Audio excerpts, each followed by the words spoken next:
നിങ്ങളുടെ കയ്യിൽ ഒരു 5 രൂപ ബിസ്ക്കറ്റ് പാക്കറ്റ് ഉണ്ടെന്ന് കരുതുക. അതേ ബ്രാൻഡ്, അതേ പാക്കിംഗ്, അതേ 5 രൂപ. 10 വർഷം മുൻപും ഇന്നും വില കൂടിയില്ലല്ലോ എന്ന് നമ്മൾ ആശ്വസിക്കും. പക്ഷെ ആ പാക്കറ്റ് ഒന്ന് തിരിച്ചു നോക്കൂ, ഭാരം എത്രയാണ്? മിക്കവാറും അത് പഴയതല്ല. വില മാറാതെ സാധനത്തിന്റെ അളവ് മാത്രം കുറഞ്ഞുകൊണ്ടിരിക്കുന്ന ഈ പ്രതിഭാസത്തിന് ഒരു പേരുണ്ട്, ഷ്രിങ്ക്ഫ്ലേഷൻ. ഷ്രിങ്ക് എന്നും ഇൻഫ്ലേഷൻ എന്നും ചേർന്നാണ് ഈ വാക്കുണ്ടായത്. വില കൂട്ടാതെ ഭാരമോ വലിപ്പമോ എണ്ണമോ കുറയ്ക്കുന്ന വിപണന തന്ത്രമാണിത്. ഒരു ഉദാഹരണം എടുക്കാം. 5 രൂപയ്ക്ക് കിട്ടിയിരുന്ന ഒരു ബിസ്ക്കറ്റ് പാക്കറ്റിന്റെ ഭാരം 50 ഗ്രാമിൽ നിന്ന് 40 ഗ്രാമായി കുറഞ്ഞു എന്ന് കരുതുക. പുറമേ വില കൂടിയിട്ടില്ല, പക്ഷെ 1 ഗ്രാമിന് നമ്മൾ കൊടുക്കുന്ന വില നോക്കൂ. ആദ്യം 5/50 ഗ്രാമിന് 10 പൈസ, ഇപ്പോൾ 5/40 ഗ്രാമിന് 12.5 പൈസ. അളവ് 20% കുറഞ്ഞപ്പോൾ യൂണിറ്റ് വില കൂടിയത് 25%. ഇതാണ് ഷ്രിങ്ക്ഫ്ലേഷന്റെ കണക്ക്. ക്യാഷ് കൗണ്ടറിൽ വിലക്കയറ്റം കാണില്ല, അത് പാക്കറ്റിനുള്ളിൽ നിന്ന് ഗ്രാമമായി അപ്രത്യക്ഷമാവുകയാണ്. ഇന്ത്യൻ വിപണിയിൽ 5, 10, 20 എന്നിവ വെറും അക്കങ്ങളല്ല. ചില്ലറ ലഭ്യത, ചെറിയ ബജറ്റിൽ വാങ്ങാനുള്ള സൗകര്യം, വർഷങ്ങളായുള്ള ശീലം, ഇവയെല്ലാം ചേർന്നുണ്ടായ മാജിക് പ്രൈസ് പോയിന്റുകളാണിവ. FMCG കമ്പനികളുടെ സാമ്പത്തിക റിപ്പോർട്ടുകളിൽ ഈ പദം തന്നെ ആവർത്തിച്ചു വരാറുണ്ട്. HULന്റെ സാമ്പത്തിക മേധാവി ഇതിനെ മാജിക് പ്രൈസ് പോയിന്റ്സ് എന്നാണ് വിശേഷിപ്പിച്ചത്. ഡാബറിന്റെ CEO ഇതേ ആശയത്തെ സീക്രട്ട് പ്രൈസ് പോയിന്റ്സ് എന്നും വിളിച്ചു.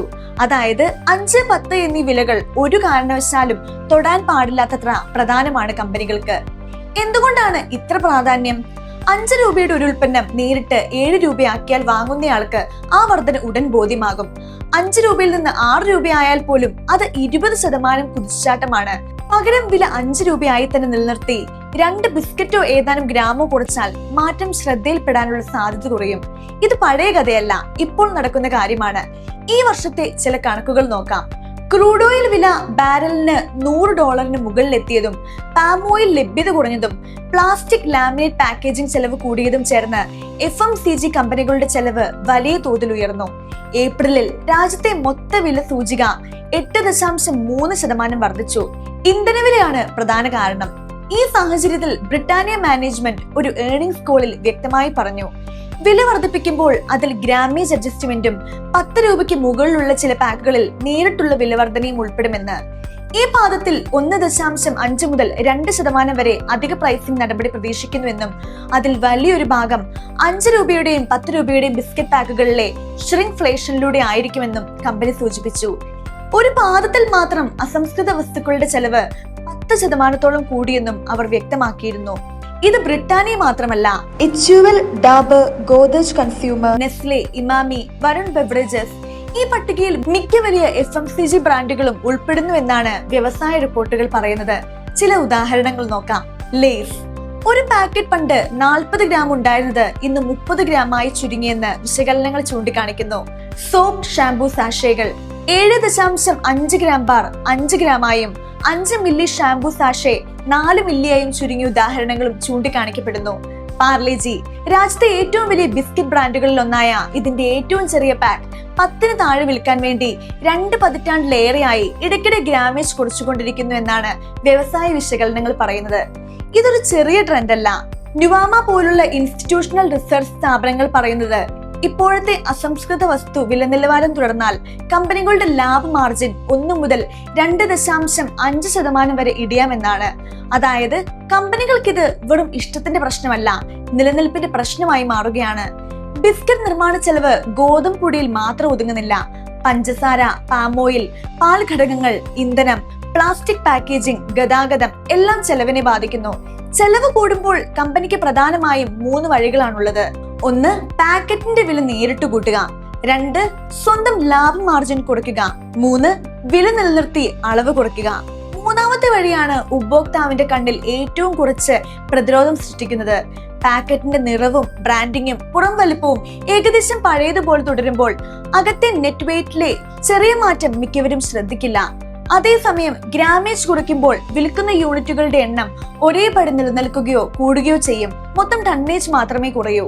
ഇത് കമ്പനികളുടെ വോളിയം ഗ്രോത്ത് കണക്കുകളിൽ വലിയ ഇടിവ് കാണിക്കാതെ തന്നെ മാർജിൻ സംരക്ഷിക്കാൻ സഹായിക്കുന്നു.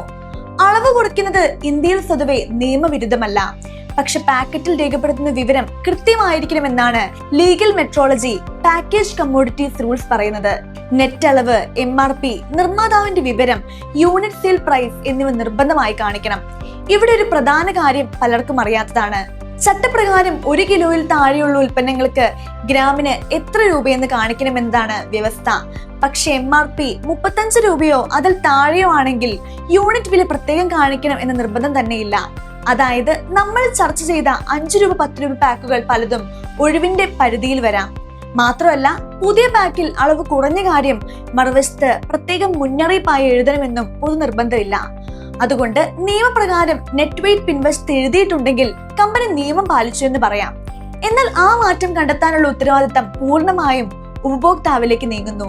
പാക്കറ്റിന്റെ വലുപ്പമല്ല, യൂണിറ്റ് വിലയാണ് നോക്കേണ്ടത്.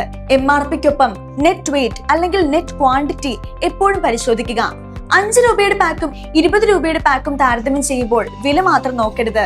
വില ഹരിക്കണം ഗ്രാം എന്ന കണക്കിലൂടെ ഗ്രാമിന് എത്രയെന്ന് കണ്ടെത്തുക. Family pack, value pack, extra എന്നീ വാക്കുകൾ കണ്ടാൽ മാത്രം അത് ലാഭകരമാണെന്ന് കരുതരുത്. പതിവായി വാങ്ങുന്ന സാധനത്തിന്റെ പഴയ പാക്കിന്റെ ഫോട്ടോ സൂക്ഷിച്ചാൽ മാറ്റം എളുപ്പം അറിയാം.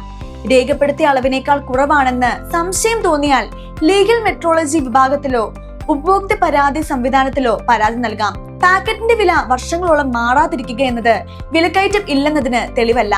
ചിലപ്പോൾ ആ വിലക്കയറ്റം ക്യാഷ് കൗണ്ടറിൽ കാണില്ല, അത് പാക്കറ്റിനുള്ളിൽ നിന്ന് ഗ്രാമുകളായി അപ്രത്യക്ഷമാവുകയാണ്. അടുത്ത തവണ 5 രൂപയുടെ ബിസ്ക്കറ്റ് വാങ്ങുമ്പോൾ വില കണ്ട് മാത്രം സന്തോഷിക്കേണ്ട. പാക്കറ്റ് തിരിച്ച് തൂക്കം എത്രയെന്ന് കൂടി വായിക്കുക. കാരണം ശൃംഫ്ലേഷന്റെ ലോകത്ത് ചെറുതാകുന്നത് ബിസ്ക്കറ്റാണ്, ബില്ലല്ല.